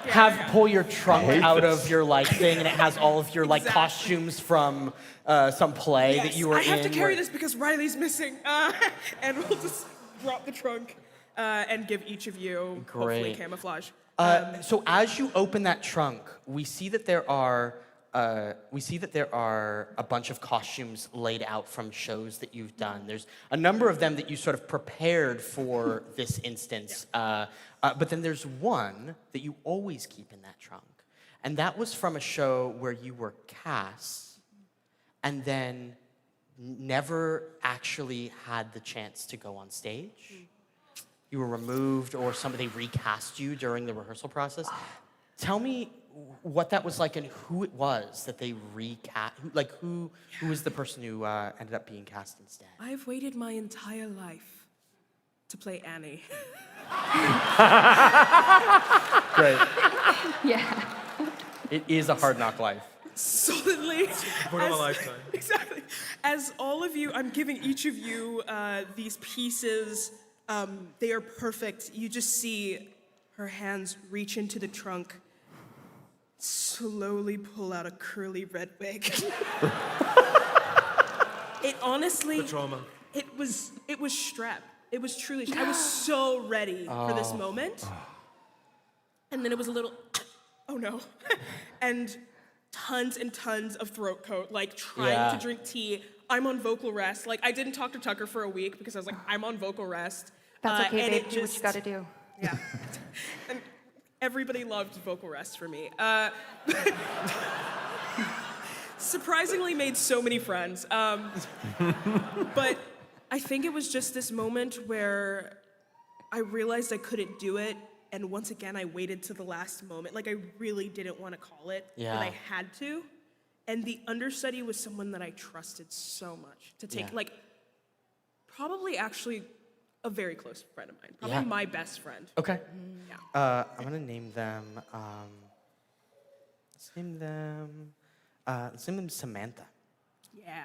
Samantha took over for you, and she, for a high school production, got like accolades. Everybody was like, "This is the role that she was born to play," and she is very thankful to you for giving her the chance to go on. But there's a little bit of like, she now gets all of the roles in the plays. That was like her kickstart, right? Yes. For all of those roles. So that's sort of formed this like tension, unspoken tension between the two of you. And every show she buys me flowers. I usually, like, we would buy each other flowers for our productions. Yeah. That production, I didn't get her flowers. And every production I've been cast in since, she still sends me flowers. You see the banner on the Tunnel of Love falls away to see the Tunnel of Bad Feelings. Renovation wasn't finished yet. Samantha has the reddest, curliest hair. Yes. Like, it's obvious that she does. It's not a wig, and that's what makes me so mad exactly. about it. We jump over to you. What are you doing? I think I'm gonna go for simple. I think he's much more of the poisoner than the assassin, but he's gonna bring out the assassin part here. Okay. I don't know if leading, but I'm gonna try to I feel like I'm good at not stepping in twigs and cartoonishly cliffs that lead you somewhere. So I'm gonna try to lead in specific, specific spaces to not like give us away. Yeah, looking out from the tunnel of love, you kind of see a path that you could take here, and knowing sort of having spent a lot of time around these plants, that sort of the shrubbery that's overtaken, you know which ones dry and snap, and you know which ones are actually soft. And as you look out, you see one sort of a bush or plant that's pretty close to you, maybe only like 15, 20 feet away. And you recognize it. This is one of the very first plants that you took ingredients from. And it almost killed you when you made, like in preparing the potion. What was the moment like when you were nursed back to health? Who was the one that like helped you to recover from that? To recover from the poison. Yeah, like what was the, so you like woke up. Essentially you were making a thing and something went wrong, and then your vision went black, and then you woke up and somebody was there helping you to not be not be dead. What was, It was definitely my mom, called Mom. She's the one that definitely like nursed me back to health. And this came after in a moment where Ruby, definitely not Rupert, I think that like it stems from how gnomes are perceived, and how like this hatred towards that perception of assuming whimsical, nice, and like not threatening. He has sort of like he was immediately drawn to poisoning and sort of like dressing up as like a villain, because I'm so tired of being treated as gnomes are treated, like typecast in a weird way. I think that like his parents are like just trying their best for this to be a face and for him to be like, stop doing this. You know what I mean? You don't have to do the gnome thing, but not this. And he's like, no, it's this. You know? I think that my mom, in an effort to once again, like, I thought like this is the chance of, he's gonna see that this villainous, poisonous, assassin gang that my son has gotten into, this is where it ends, and it did not end. That was the beginning of it, and we've been rolling. I think that we get sort of a montage here of her being really kind with you, and you being like, it's not a phase, Mom. And then you continuing to conduct experiments kind of in your room, and we see her in the living room, like stressed, holding her head in her hands. She puts her ear to the door of your bedroom, and it's just like, we see her holding sort of a sigil of one of the gods, hoping, as we see you mixing chemicals and pouring He's things cackling. together. And and then we see her filling out an application to basically have Castle High like come and bring you, like filling out the application for the boarding school. And then one day you find the note, the like letter from them saying that they will be picking you up and taking you to the school. And as you're sort of, we see you with your trunk and a couple of people that are escorting you to a roost that will be taking you up to Castle High. She is sitting there crying on the couch, and won't even look at you. And we see you now looking out of the tunnel here upon the land, seeing this plant that sort of started all of this turmoil with your mom. And we just sit with you for a moment. And then we cut back over to you, Tucker.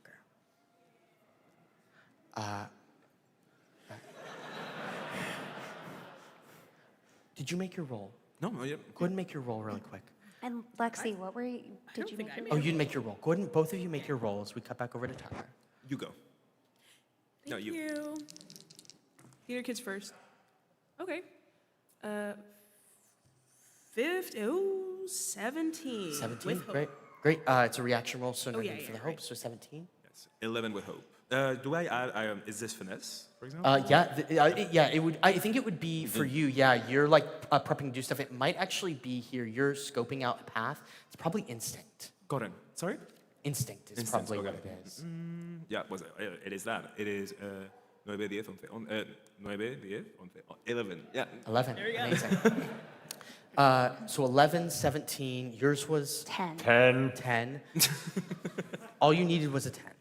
So you get a +3 on this roll. As you are preparing to do this, I want you to give me the sort of frame up for us the moment that you were going out for the first tryouts that you did for football, knowing that you were going to have to put your all into it in order to make sure that you got to play on the team with your friends. Well, so I was trying to get into Castle High because I actually have this secret dream of becoming a wizard. And like kind of all I want actually is to like study and like be able to heal people, and my family can't afford to send me here, so I knew that if I got on the varsity team that I'd be able to come to Castle High, but since I've been here, they put me on the brawler track and I just play football, and I don't even get to take Splendor or Codex classes at all. And so I remember in my tryouts, even though everyone was like, oh yeah, we're thinking sports thoughts, I was actually like, oh my God, like if I get into Castle High, like the books are gonna be so good and I'll like get way better at being able to read, and like maybe I'll like meet some cool people and we'll be able to have like a study group or something. As we land on that moment with you, we pull back to here, and we see the landscape before you, and we see the team behind you as you're getting to lead not the football team, but this team of sort of found family, magical people, people that you might one day be able to tell that you wanted to be a wizard if you make it out of here. Go ahead and make your roll. I'm gonna spend a hope and add my experience football because Good. at the very least I want to use these skills to protect the people that I love. +3. +3. Oh, they're in here. And, Okay. you'll, They were there, and, they were and you'll there. have advantage because the dragon is still vulnerable. So roll your d6. That's my girlfriend. Wow. 7, 10, 15 with fear. 15 with fear. I'll take the fear. It's fine. We're fine. Yeah, it's gonna be okay. So, 15 with fear. You all at once, on your mark, fly out of the cave. For a moment, you think you've made it scot-free. You dip and dive through all of these sort of contraptions that have been left behind, through the 5-story hall of mirrors, like, what is that called? Where there's all the funky mirrors? The hall of Funhouse. mirrors. Through the funhouse, up and through the Ferris wheel. You dive back down, and you see the dragon is looking right as you go left, and then looking left as you go right. And then, as you make your way to the outskirts of this place, you see the groundskeeper standing, looking at his house. I need everybody here to mark a stress. Yeah, that's fair. And he goes, "Dag nabbit, not again!"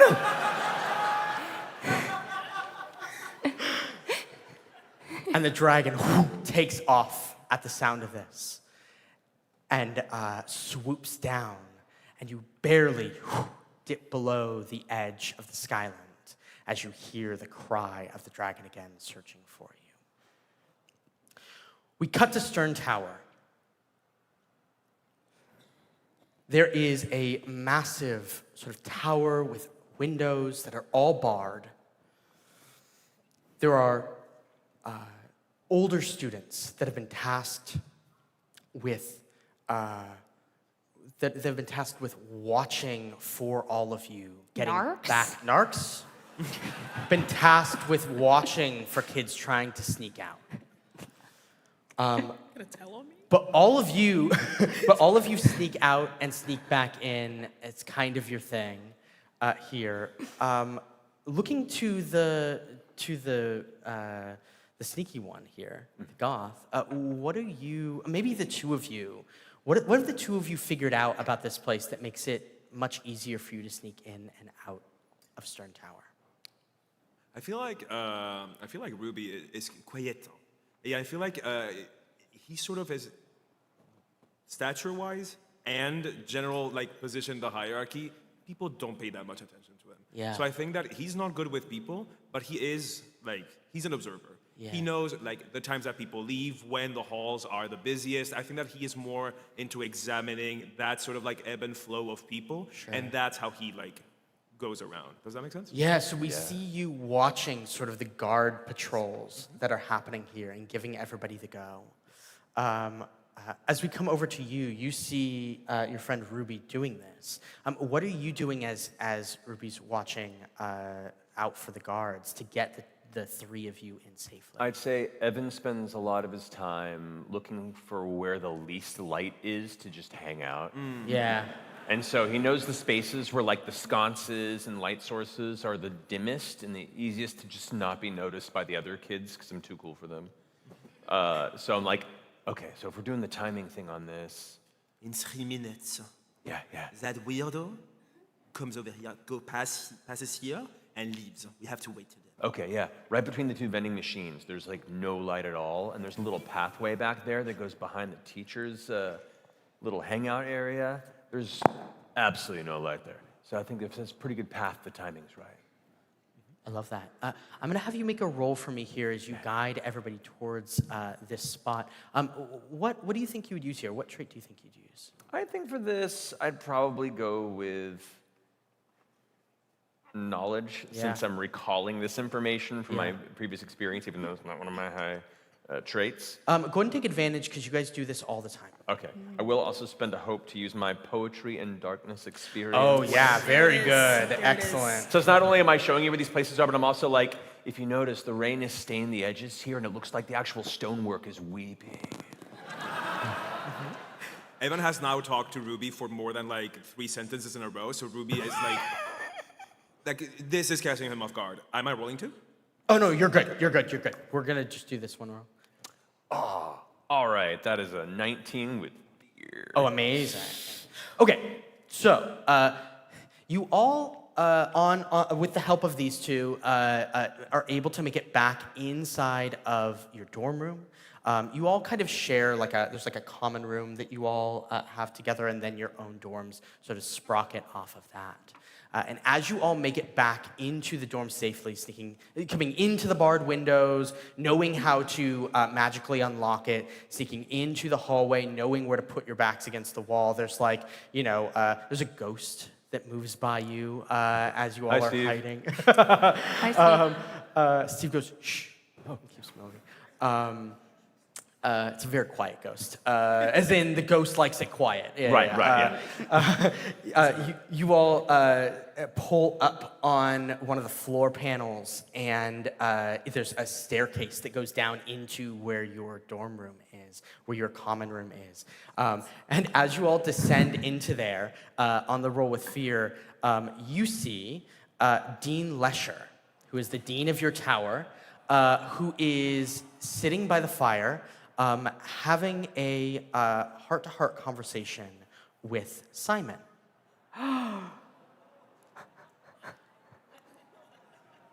Dean says, look, I know you really liked her, but the guidance I can give is that sometimes people come into our lives and we have to be okay to let them go.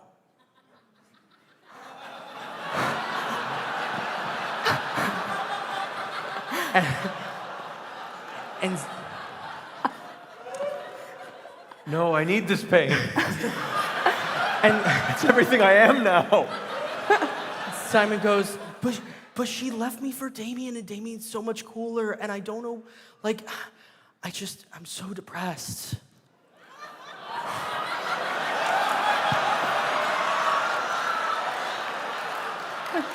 And Dean Lesher goes, I noticed that you've been painting your nails black recently, and Oh, she's down. look, Down bad. Down bad. I love the free expression, and I think you should do whatever it is that you want to do. But I was just concerned from the change, since I know normally they're painted yellow, and that's something that we look out for here as part of my job. So I just want to make sure everything is okay. And Simon goes, yeah, I'm really just I think I just really got to look for a rebound. Evan just leaves. Evan is overwhelmed. I'm gonna mark a stress intentionally. Good. Keep it honest. Keep it I'm honest. gonna say that stress is me using my umbral veil ability. Good. So I summon all the shadow around me to encase me in darkness, and I find a corner somewhere to go, oh no. And as that happens, Dean Lesher goes, you know what, it's probably best for me to leave you. It's getting late. But thank you so much for being open and honest with me, Simon. And I just want to say I hope that you really do find the person that's right for you here at Castle High. And then starts walking up the stairs towards where all of you are. What would you all like to do? You are so You in encased there. yourself in shadow and left us. We just see you in the corner in Sorry. darkness. But the three of you are not encased in darkness. What would you like to do? I already started trying to figure out the route, this code. That was so exciting. Well, I'll just be big in front of my friends. Yeah, okay. Yes. As Dean Lesher approaches, he walks up the stairs, sees you in front of your friends, and goes, oh, Tucker, what are you doing out of bed? It's so late, you know that you're not, do you have a hall pass? So sorry, Dean Lesher. I just, I heard that Simon broke up with his girlfriend, and I just know Oh, that, so no, I guess I it's shouldn't really tell you important this, for, but she broke bros up with to him. be there for each other. Okay, well, it's, really important for, positive male relationships for, bros to be there for one another. And so I just wanted to, show up.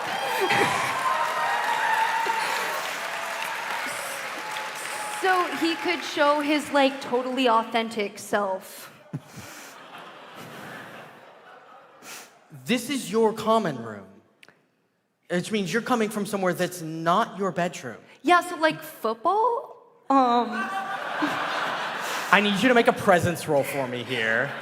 I'm gonna try to be stupider, actually. I'm gonna try to seem less Great. present.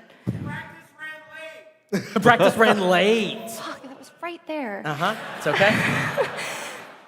What am I doing? Roll presence. Okay, roll presence.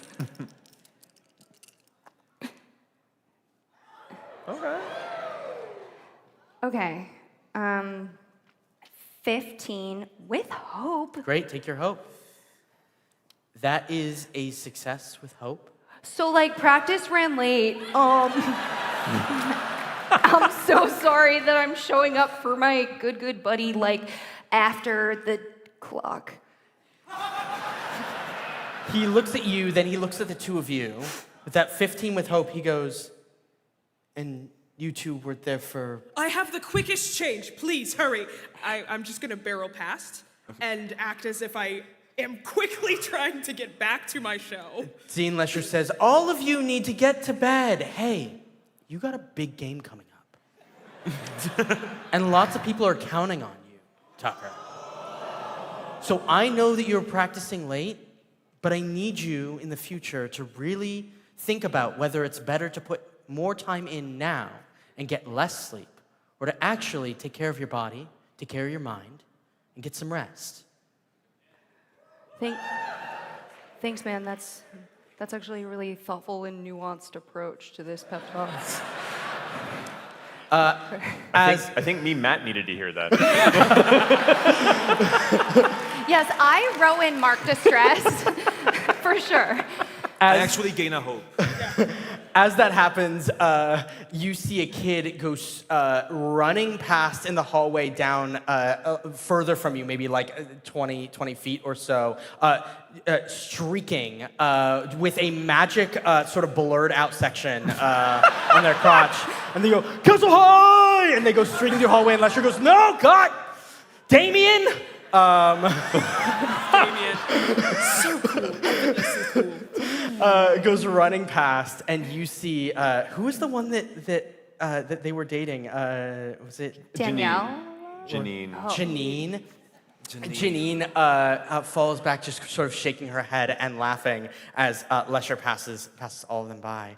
Passes all of you by, and all of you are able to move into the common room. Simon is sitting there, sort of head in his hands, sees all of you and sort of gets worried, but then realizes that there's nothing to be ashamed of and sort of writes up and gives all of you a nod. Are you entering with them? I think I have somehow just appeared in the chamber in the far corner, just curled up, staring forward. I don't know if anyone's noticed my presence. I'm just full-on creeper lurking in the shadow. Oh, you're up in the hallway, so you have kind of that like you have a staircase that goes down. So if you want to stay up and the three of them can enter first. No. Yo. I'm just there. He's just Inexplicably. Got it. Okay. So he's not we see the three of you walk down, and then we see Simon sort of looking at the corner of the room, sort of gets startled, and goes, guys, I think there's a ghost in the corner of the room. Hello? It just appeared. I don't know. It came out of nowhere. Hello? And sort of looks at the darkness. We move through the darkness and just see your eyes sitting there, arms crossed, a little Qatari... Little sweat bead. Qatari ear flickers. What do the three of you want to do? Or four of you, I guess, if you want to do anything, Matt. Well, I want to get them together. You focus on that. You focus on that. We have to figure out the code. Oh, right. I'm already on it. Sorry. Riley is missing. Sorry. That make a good game. I do think that should happen. I have to Yeah, get the okay. textbook. Let me see. Yes. I think the three-letter words are the, and so from there I've worked backwards, using the most common letter E. I would like You to make have the book. As Am you I push right? by and go into your room, you have the book there with the translation. I already know the answer, but I will give you some time to figure it out. You know I love a little theater. We see the two of you huddling up together over this book as you're working on the code. And then we find the two of you left in the common room with Simon. Lexi, did you just muscle your way through that code? That's so cool. You're so cool. Computer science bachelor's degree, everyone. It'll get you places. So you're in the corner and no one can see you. Well, it's like a black mass over in the corner. You feel my presence. So stupid. Simon looks up at you, sort of scared at the thing in the corner. Oh, yeah. Hey, Simon. I like your black nail polish. That's actually just my friend Evan. He's actually like a totally tortured soul who's like really in touch with his feelings and like experiences depression in a really like open and vulnerable way. And so like actually I know you're going through like a hard time, so I'm just gonna leave you two here because I think that you'd be really good at like vibing on this. And I'm gonna pull out of my pocket a Monster energy drink and start chugging a stamina potion. It's and actually like a tiny monster that you kind of like crack open. Yeah, it's like one of those themed popcorn buckets, but like as a drink. Amazing. And I'm just gonna dip out and follow them and leave them together. And we see Simon come towards you. I kind of reach out and be like, there's a lot to discuss in the void. We see Simon reach out, nails painted black, as he takes your hand and says, I've always wanted to go to the void. Gets pulled in and the black encompasses you. as that happens, we see these two poring over a book. This is very engaging. Translating an ancient tome. We pull out of the window here as we see the narcs flying around watching for other students. One of them, we see another student sort of going to come out of their window, and one of them like waves their wand and gets slammed back into the window, and they go, "It's late! Don't do this again!" And we see a griffin fly past, and then we finally land on a figure that's watching, silhouetted, high up above the school from the darkness, all in silhouette, black robes flowing. They snap their fingers, and everything goes to black. And that's where we're going to stop today's session. Thank you, friends.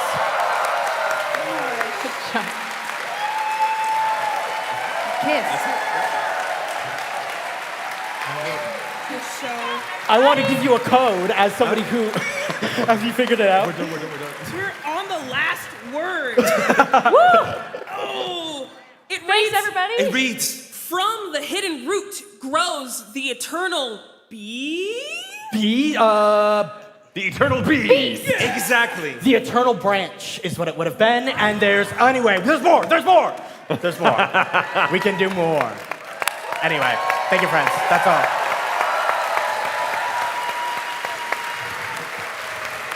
Would you all very quickly tell us who you are and where you're going to be this weekend? I'm so sorry, I didn't hear it. Who you are and where you're going to be this weekend. Starting with What did you. you find me this weekend? I'm so sorry. That's all good. It's Oh, hard wait. to hear up here. I'm here right now. Your mic is on your table. Sorry, I am here right now, but you can find me tonight at 7 p.m. I am DMing live for the very first time. It is the room over. My name. No, I'm kidding. Pointy hat. Yeah. My name is Lexi McQueen, otherwise known as Black Girl Mage. You can find me. I'm about to run to the Winged Tavern and judge a card sleeving competition for Magic, so pull up. And then tomorrow I'm gonna be next door in the next door theater playing The Quiet Year. Amazing. I know you gotta go. And I do Yeah, have to yeah, go for it. Run, we got you.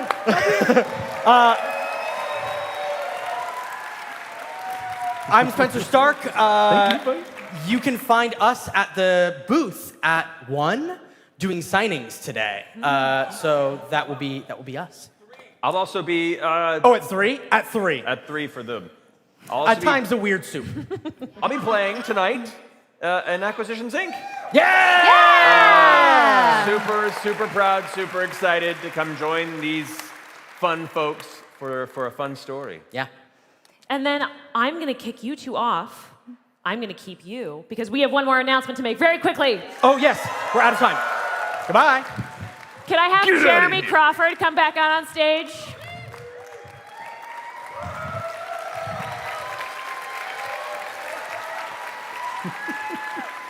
You guys have a very exciting announcement. Yes, as you just heard, Matt is joining us tonight on this stage at 8 o'clock for the next episode of Acquisitions Incorporated. Are you going to join us for some green flame? That's my people. That's my people. But was that the announcement? No. Should we bring somebody else on to help with the announcement? We have a friend who's going to join us on stage right now. I have been on stage many times with him before. Mike Krahulik, who you know as Jim Dark Magic, come on board. Yeah! Hey, everybody. So tonight, we don't just have the amazing Matt Mercer on stage with us. Tonight, we are going to be unveiling Acquisitions Incorporated Daggerheart. Yes. At just this PAX? We are starting tonight a brand new campaign, starting at level 1, with every character reimagined for Daggerheart in a brand new world created just for Acquisitions Incorporated. Yeah. Yeah, I have to say that, after like 17 years of playing Jim, getting the opportunity to reimagine him, like the way Jeremy said it was, I want this to be the truest form of all your characters. And I got so excited. I've been doing a ton of new character art for everybody that you're going to see tonight, and I won't spoil anything, but you will not recognize Jim. And you're joining tonight as a player, so you've got your first piece of ink art. Oh, yeah. Yes. Oh, yeah. Thank you so much. It looks so freaking cool. Oh my God. This is how I show love. I'm not like a social person. I don't talk to people, but I draw them art. So that's my way of showing love. I'm very excited. The art is spectacular. Come tonight to see arguably the first live play show transform into its next chapter. Can't wait. Thank you all for being here at our panel today. And at this PAX and every PAX in the future going forward for quite a while, you'll be able to see Acquisitions Incorporated Daggerheart, which we're very excited. Thank you for joining the Daggerheart family. This is very thrilling. For being here so early, our lovely enforcers will be handing you out burn cards. They are use once and vault forever. There are only 6,000 of them printed on the planet, and they're gone after we hand them out at PAX Unplugged here. So you'll each get one as you leave. Thank you so much for being a part of everything that we're starting, because we are just getting started. Goodbye, PAX Unplugged. Thank you so much. See you tonight. Thank you all so much.